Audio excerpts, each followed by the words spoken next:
Honorable Chairperson, respected panelists, and my senior and junior learned audience, welcome you all to this interactive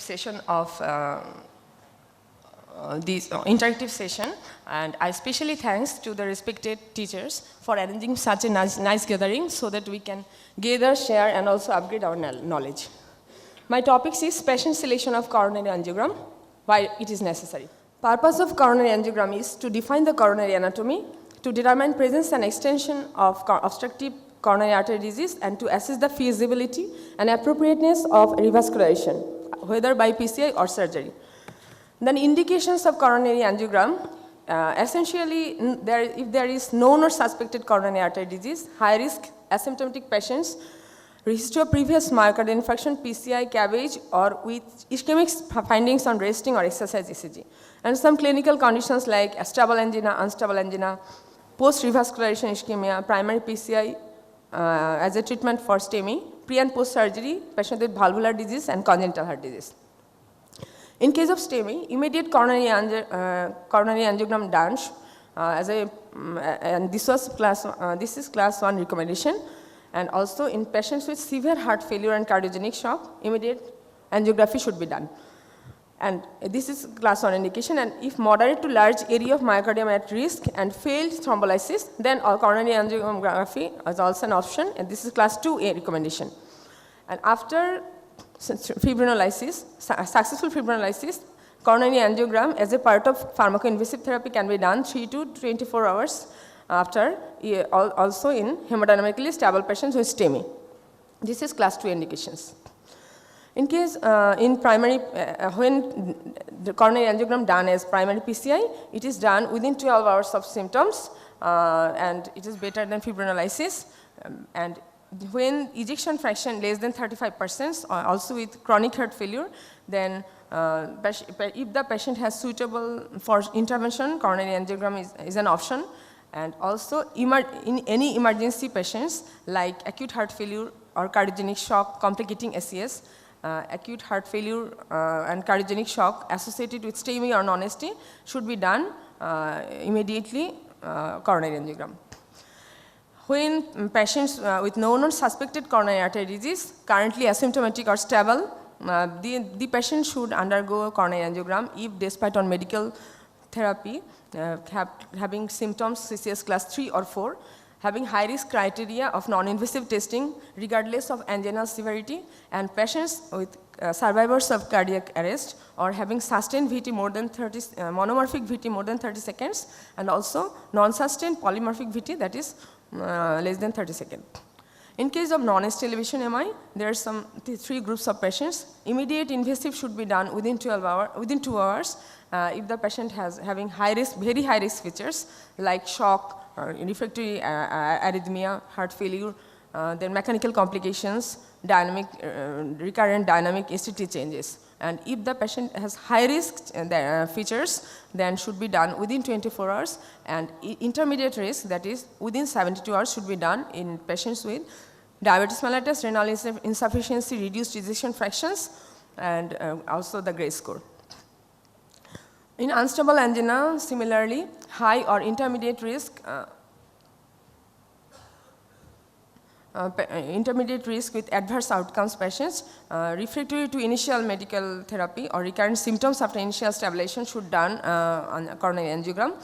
And also the patients with unstable angina, high risk for adverse outcome or high or intermediate risk unstable angina that stabilizes after initial treatment, these are also should go for coronary angiogram. Suspected Prinzmetal variant angina, these are also a candidate. Sometimes coronary angiogram is done in post-revascularization ischemia.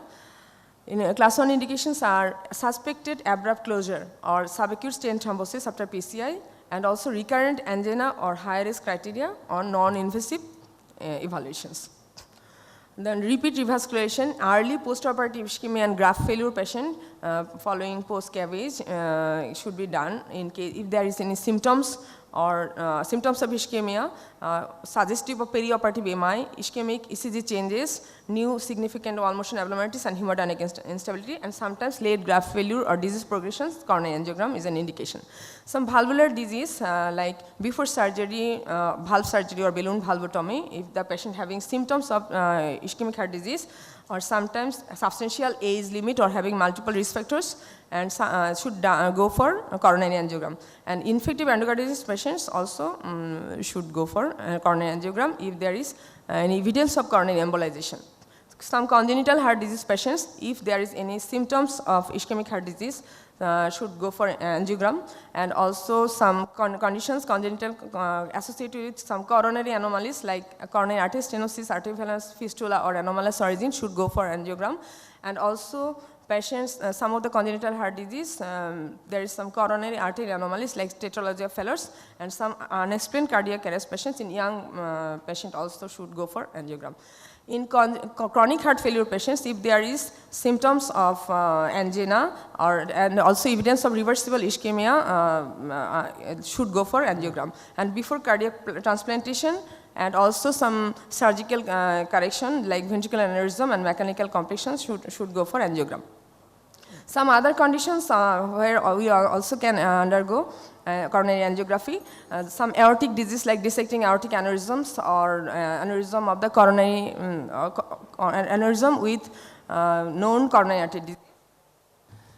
Now it's open for question and answer. Just first of all, I would like to ask you a very practical question regarding coronary angiogram. This is the gateway to a coronary intervention. Suppose one of your patient is having a class 1 indication for coronary angiogram, but you ask the patient to undergo, but the patient says, I want to do a CT coronary angiogram. How do you convince the patient for a coronary angiogram?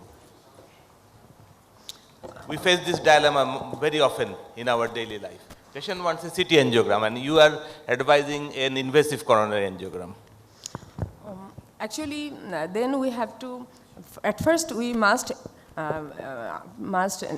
counsel the patients regarding the need of coronary angiogram, not only for diagnosis and also it has therapeutic options. And then we have to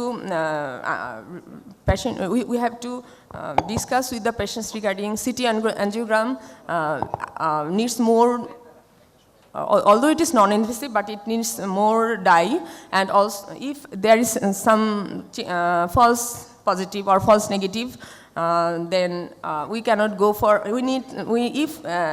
to confirm it, subsequently we should do again coronary, invasive coronary angiogram, and so by this way we can explain to the patients. আমি একটু সবাইকে বলবো যে আমাদের কিন্তু instruction of communication বা media যেটা we can use either English or Bangla, because এখানে যারা আছি তারা সবাই কিন্তু একই ভাষাভাষী। তাদের ক্ষেত্রে কখন আমরা অ্যাঞ্জিওগ্রাম করার জন্য বলবো সিকেডি পেশেন্ট? আমি জানি সিকেডি প্রোগ্রেসিভ, ও এটা বাড়তেই থাকবে এবং আমরা খুব সমস্যা দেখি ডায়ালিসিস করতে গেলেও ডায়ালিসিস টলারেট করতে পারে না। এখন তাদেরকে কখন আমরা অ্যাঞ্জিওগ্রাম করতে বলবো, তোমার কি মনে হয়? Actually, if the patient normal lives, severely compromised lifestyle, and patient wishes, we should respect for patient wishes, because in every aspects of renal impairment, we have some measures, either to prevent or to halt or to take the appropriate protections. And also we should counsel the patients regarding there is also a chance of need of subsequent, or patient already getting dialysis. So we nothing to lose, I think so. So if patient wishes and patient symptoms is so much severe that life is hampered, so we can go for with the appropriate measure. তার ইয়ে আছে কিনা high risk evidence in non invasive testing, সেটা করে sure হওয়া উচিত তার আছে কিনা, তারপর কিন্তু অ্যাঞ্জিওগ্রাম করা উচিত। তার সিমটমে যদি আমি যাই সেটা অনেক অ্যাডভান্স ডিজিজ হয়ে যায়, তাদের খুব ক্যালসিফাইড লিশন থাকে, কাজে সেটা আরেকটু আগে ইন্টারফেয়ার করতে গেলে নন ইনভেসিভ টেস্টিং তাদেরকে আগে করা উচিত।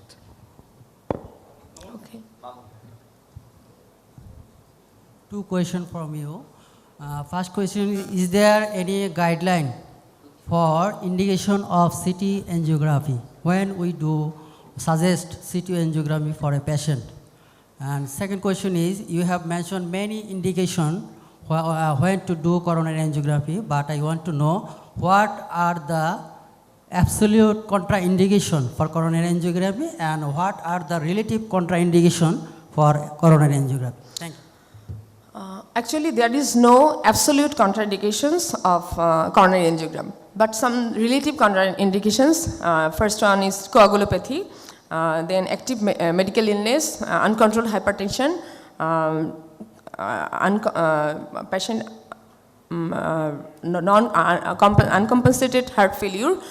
Then there is not only guideline, in everywhere it is renal insufficiency, either acute heart failure or chronic heart failure is the relative contraindications like this. And also Is one absolute contraindication, it is written in many patient books.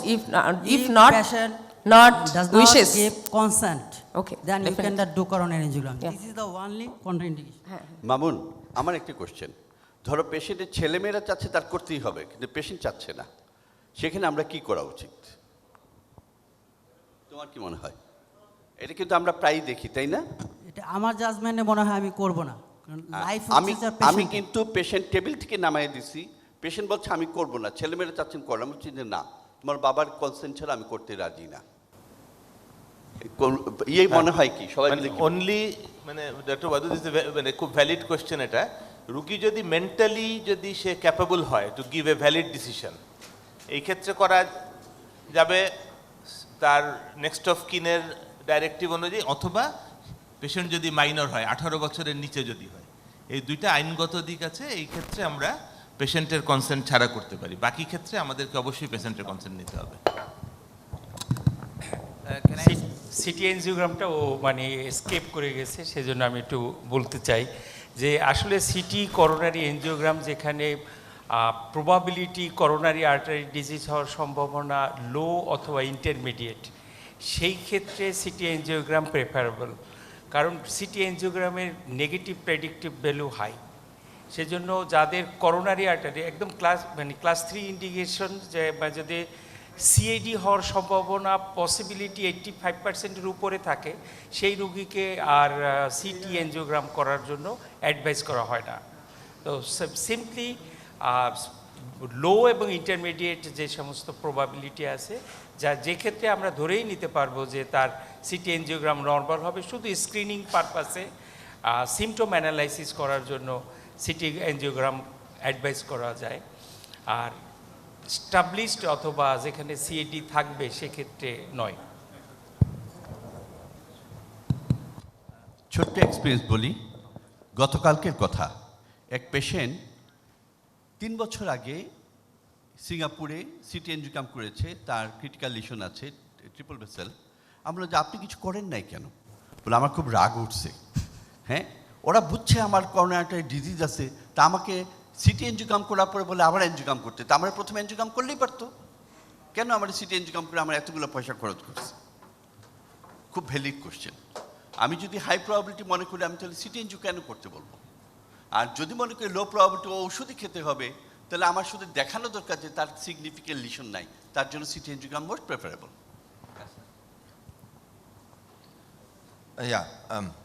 Assalamu alaikum. I totally agree with Wadud bhai.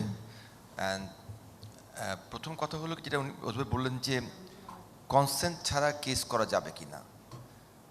একটা কথা clearly আমি রোগীদের বলি, এটা তার life সম্বন্ধে decision সে নেবে। যেটা খালেদ মৌসুমী বললেন, উনি যদি মানে ব্রেইন কাজ না করে, ভেন্টিলেটরে থাকে, অথবা সে যদি পাগল হয়, অথবা 18 বছরের নিচে বাচ্চা হয়, সেটা আলাদা কথা। আদারওয়াইজ আমি বোধের মতোই যে কোনো পেশেন্ট, আমি 3টা কথা বলি, স্বেচ্ছায় স্বতঃস্ফূর্তভাবে স্বাধীনভাবে এই 3টা শর্ত পূরণ করে যদি আমার রোগী যদি হ্যাঁ না বলে, আমাকে মেরে ফেললেও আপনারা এখানে আপনারা মানে আত্মীয়স্বজনরা, এই ছেলে মেয়ে ভাই বোন বউ বাচ্চা যদি মরেও যান, আমি টাচ করবো না, বিকজ ইটস হিজ লাইফ।